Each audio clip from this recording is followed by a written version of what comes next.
अस्सलाम वालेकुम। गंधक को कायम करना और उसके बाद गंधक का आयल बनाना, ये दो बुनियादी काम होते हैं। आज जो बात करते हैं, देखो, जो एक कीमियागर होता है उसकी दो ही मेन बातें होती हैं कि भाई हमने तांबे का कुश्ता बनाना है, हमने गंधक का आयल बनाना है, हमने किसी चीज़ को जो है वो जारी करना है, मोमिया करना है।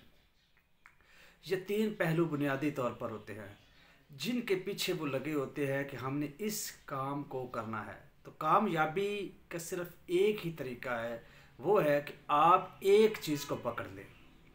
अगर आपने शिंगरफ या आर्सेनिक को जारी करना है तो आप इस चीज़ को लेके चलें। अगर आप गंधक पे काम करना चाहते हैं तो आप सिर्फ फिर गंधक को लेके चलें।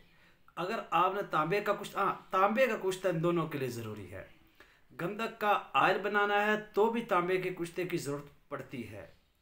अगर शिंगरफ को और सैनिक को मोमिया करना है, जारी करना है, बाज़ औक़ात ऐसा भी तो हो जाता है ना, वो संड हो जाती है, तो फिर भी आपको तांबे के कुश्ते की ज़रूरत पड़ती है।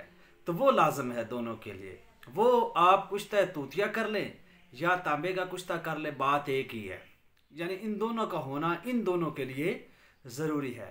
तो गंधक को लेके चलें या शिंगरफ को लेके चलें, किसी एक पे काम करें, कुश्ता तूतिया या तांबा साथ बनाएं, मंजिल आपके पास है।